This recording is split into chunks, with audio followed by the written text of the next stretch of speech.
आज का टॉपिक है P block biomolecule purification and organic compounds. ठीक है, तो चलिए शुरू करते हैं। क्वेश्चन है the element having electronic configuration 1s2 2s2 2p6 3s2 3p1 will form. अब देखो ये जो कॉन्फ़िगरेशन है ये एल्यूमिनियम से मैच करता है। ठीक है, और एल्यूमिनियम जो है वो कैसा ऑक्साइड बनाता है, एम्फोटेरिक ऑक्साइड बनाता है। नहीं तो आप ग्रुप से पता कर लो, ग्रुप से ही पता चल जाएगा कि ग्रुप 13 में बोरोन का ऑक्साइड जो होता है वो एसिडिक है, एल्यूमिनियम का एम्फोटेरिक है और बाकी सबके बेसिक होते हैं। Next, which of the following hydrides is electron deficient. Electron deficient उसको बोलते हैं जिसमें ऑक्टेट जो होता है वो क्या होता है, इनकम्प्लीट होता है। ऑक्टेट क्या होना चाहिए, इनकम्प्लीट होना चाहिए। तो ऑक्टेट इन किस में होता है, B2S6 में होता है।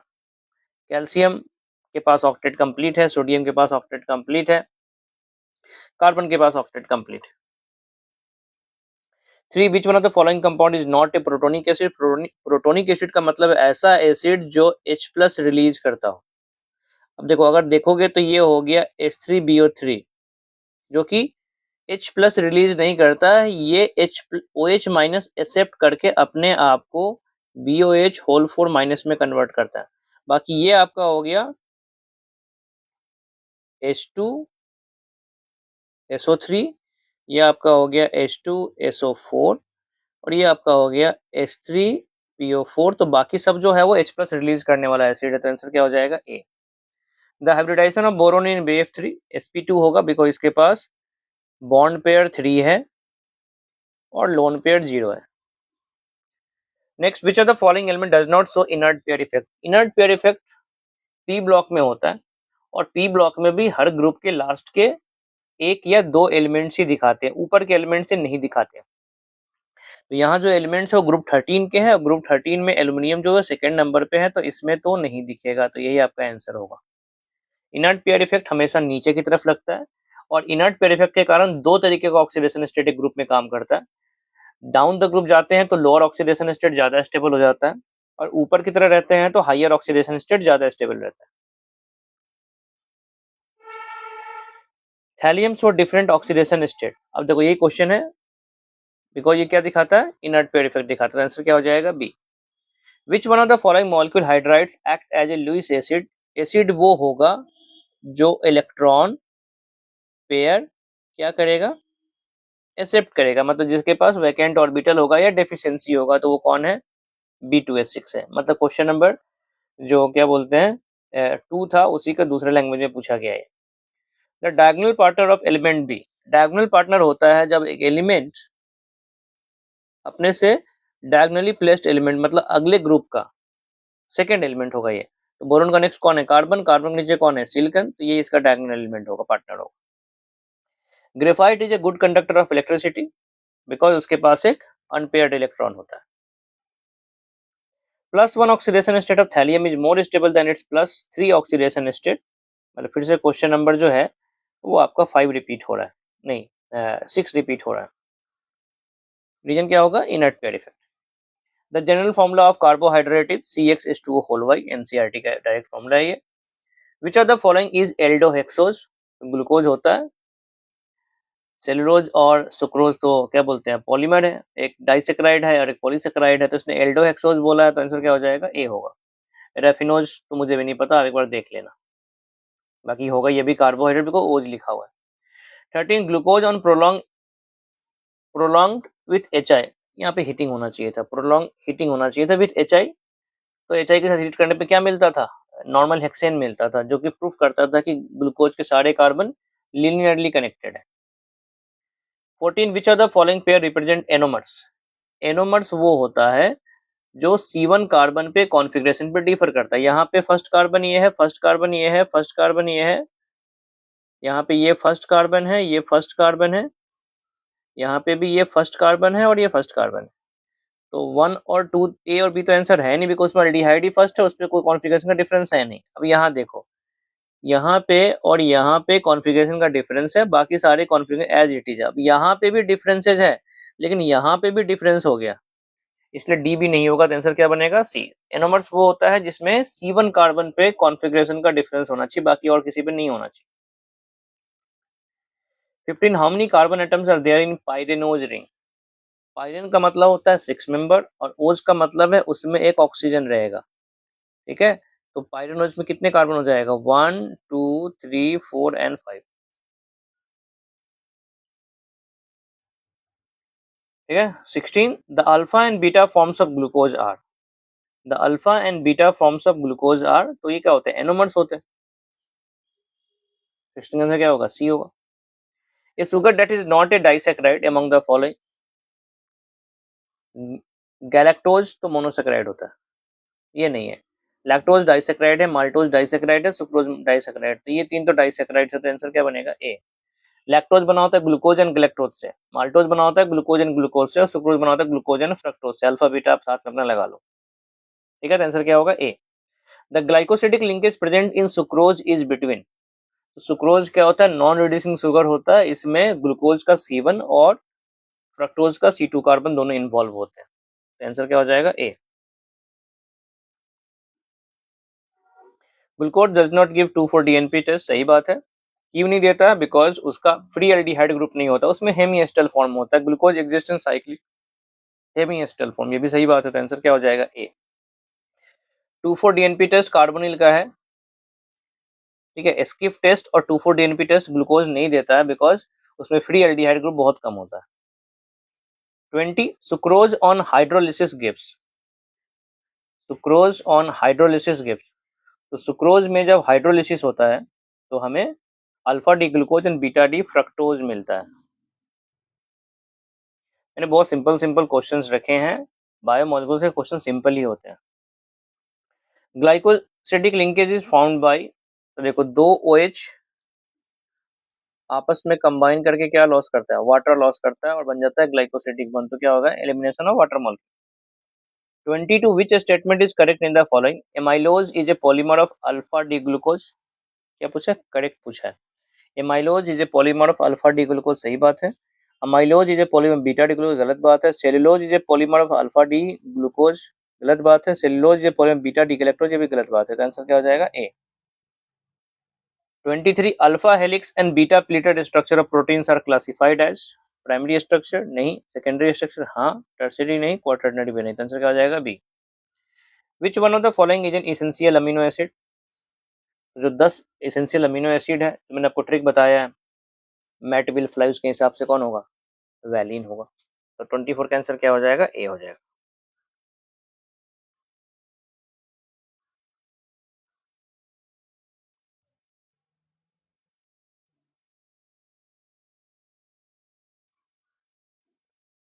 एक मिनट में पानी पीने लगा था, आगे को बात करते हैं। Solubility of proteins is minimum at the isoelectric point, isoelectric point क्या होता है, जहां पे नेट चार्ज 0 होता है।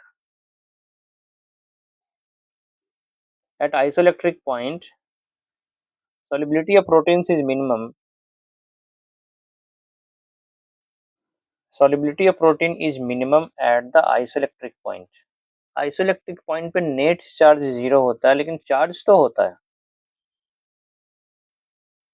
एंड आई, एक मुझे सोचने दो, at isoelectric point protein molecule behaves as zwitterion, ये तो सही बात है। इसमें zwitterion isoelectric point protein molecule behaves as zwitterion, isoelectric point पे नेट चार्ज 0 है, तो चार्ज तो होता है उसमें।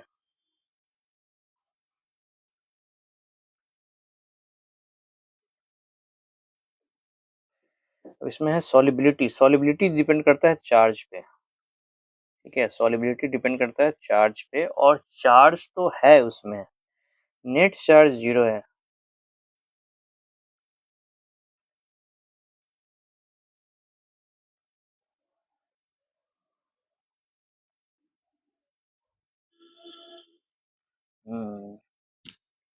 लेकिन नेट चार्ज, एक मिनट सोचने दो, solubility of proteins is minimum at the isoelectric point, तो आइसोइलेक्ट्रिक पॉइंट पे नेट चार्ज 0 होगा। अगर नेट चार्ज 0 होगा तो उनके आपस के बीच में वाटर के साथ इंटरेक्शन क्या होगा, कम होगा। ये सही लिखा, सही होगा, बिकॉज अगर उसका नेट चार्ज 0 है तो बाकी किसी भी पीएच पे होगा तो कुछ ना कुछ तो चार्ज होगा, पॉजिटिव नेगेटिव, जिसके कारण वो वाटर से इंटरेक्ट करेगा, ठीक है। An isoelectric point protein molecule behaves as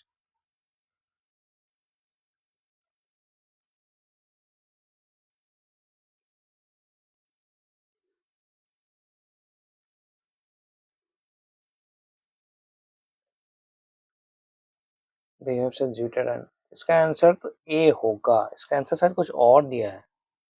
25 का आंसर सी दिया है। पहला सही है, दूसरा भी सही है, यही होगा आंसर। 25 का आंसर ये होगा। Thiol group is present in cysteine. अब सिस्टीन का स्पेलिंग कौन है? सिस्टीन का स्पेलिंग सिस्टाइन है। सिस्टाइन तो नहीं, तो सिस्टीन होता है। आई थिंक 26 का आंसर सी होगा। सिस्टीन का आंसर स्पेलिंग तो यही होता है। In protein molecule various amino acids are link. एक बार स्पेलिंग तब भी चेक कर लेना, मेरे हिसाब से तो इसका स्पेलिंग तो ये होता है सिस्टीन का, सिस्टाइन तो नहीं होता। ये protein molecule various amino acids are link together by peptide bond. 27 का आंसर क्या हो जाएगा? ए हो जाएगा। एक मिनट, मैंने यहाँ पे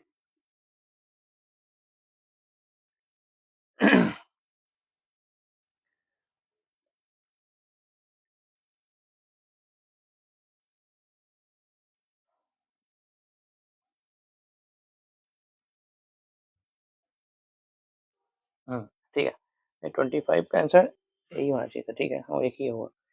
28 the amino acid which is basic in nature, तो कौन होगा? हिस्टीडीन होगा। ये सब तो डायरेक्टली याद वाला क्वेश्चन है, इसमें ज्यादा सोचने का है ही नहीं अपने को। 20 which are the following is zwitterion. Zwitterion वो होता है जिसमें नेट चार्ज 0 होता है, CO माइनस और NH3 प्लस होता है, तो ये होगा। 29 का आंसर सी होगा। 30 which are the following is generally water insoluble. तो एक था वाटर इनसॉल्युबल, कौन होता है? ADEK होता है। तो वाटर सॉल्युबल क्या लिखा है? वाटर सॉल्युबल होता है ADEK। कौन होगा? ये विटामिन सी होगा। Which structure of protein remains intact during denaturation process? Denaturation से ब्रेक क्या होता है? हाइड्रोजन बॉन्डिंग होता है। बेसिकली इसमें आपको जहां जहां पे हाइड्रोजन बॉन्डिंग है वहां पे डीनेचुरेशन का इफेक्ट होगा। इसने इंटैक्ट बोला है, काम वाम नहीं पूछा, इंटैक्ट बोला है, तो कौन होगा? प्राइमरी स्ट्रक्चर ही होगा। प्राइमरी स्ट्रक्चर में कोई हाइड्रोजन बॉन्डिंग नहीं होता। Stability of alpha helix structure protein depends upon dipolar interaction, hydrogen bonding interaction, van der वाल फोर्सेस, पाई स्टैकिंग। अब देखो इसमें डाइपोलर भी होगा, हाइड्रोजन बॉन्डिंग भी होगा, वान डेर वाल भी होगा, पर मोस्ट सुटेबल की बात करेंगे तो कौन होगा? सबसे काम का कौन है? हाइड्रोजन बॉन्डिंग है। Which one of the following is not true about vitamins? They were known as vitamins in their early discovery. They were known as vitamin in their early discovery. Vitamin C and D are water soluble. यही सही है, ये थोड़ी गलत है। ऊपर ही तो किया था ना वाटर इनसॉल्युबल, कौन? तो सी था, ये वाटर सोल्यूबल बोल रहा है, तो ये आंसर होगा। Deficiency of B6 is responsible for conversion thiamine is one from classic vitamin B. बाकी सब सही है, ये गलत होगा। 34 the correct statement regarding RNA DNA। ये मैं क्या ही बताऊं तुमको खुद ही पता था। Sugar component in RNA is ribose and sugar component is 2-deoxyriboz। सही है। 34 का आंसर डी होगा। What type of sugar molecule is present in DNA? Ribose sugar होता है, डीऑक्सीराइबोज होगा। 35 का सी हो जाएगा। ADP and ATP differ in the number of phosphate unit. ये डाइफॉस्फेट है, ये ट्राइफॉस्फेट है। The nitrogenous base present only in RNA, कौन होगा? यूरेसिल होगा। 37 का डी होगा। The disease beri beri is because of deficiency of vitamin. The disease beri beri is because of deficiency, तो मुझे याद नहीं है। अब देख लो, जो भी इसका आंसर दिया गया उसको पकड़ लो भाई, ये मुझे याद नहीं है, तुम लोग देख लो। आंसर के हिसाब से उसका थायमिन दिया गया, एक बार चेक कर लेना, मुझे याद नहीं है, तुम लोग देख लो, तुम्हें याद करना है। Thiamine and pyridoxine are also known as. तो थायमिन को तो B6 बोलते हैं, ठीक है। थायरिन को तो, यहाँ पे क्वेश्चन था ना B6 वाला। थायमिन इज वन फ्रॉम, अच्छा क्लास विटामिन बी था, ठीक है, ओके, मुझे वहाँ से B6 याद आ रहा था। तो थायमिन एंड पायरिडॉक्सिन वो आप देख लो भाई, क्या जो भी आंसर है देख लो। 39 का आंसर, आंसर की के हिसाब से क्या दिया हुआ है? ए दिया हुआ है। बाकी अब देख लो, मुझे याद नहीं है, आप लोग एक बार देख लो, सॉल्व करने वाला मैं कर दूंगा। The percentage of N2 in urea is about, N2 पूछा है तो NH2 CONH2 कितना N2 निकलेगा, एक N2 निकलेगा, तो percentage of N2 is equal to 1 into 20, तो उसके मास को डिवाइड कर दो टोटल से, बस इतना ही करना है आपको।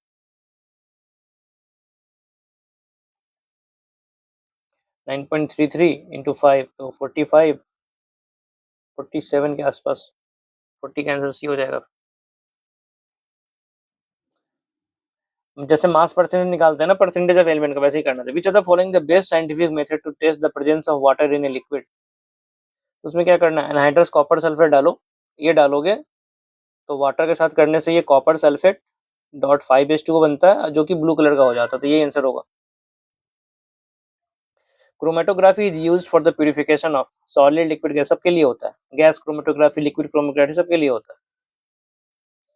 लेसेजनी test is used to detect nitrogen and halogen, sodium and halogen, halogen and sulphur सबके लिए होता है भाई, कार्बन, नाइट्रोजन, हैलोजन, सल्फर, इन सब के लिए होता है।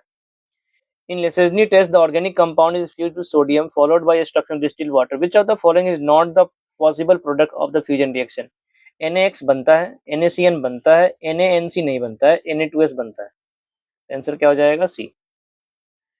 सारे हैलोजन NX बनता है, जिसको सिल्वर नाइट्रेट से करते हैं। NaCN, इसके लिए हम Cn माइनस का टेस्ट करते हैं। Na2S Pb2+, लेड एसिटेट डाल दो। 45 which are the following compounds is used as refrigerant, chlorofluorocarbon होते हैं यूज्ड एज रेफ्रिजरेंट।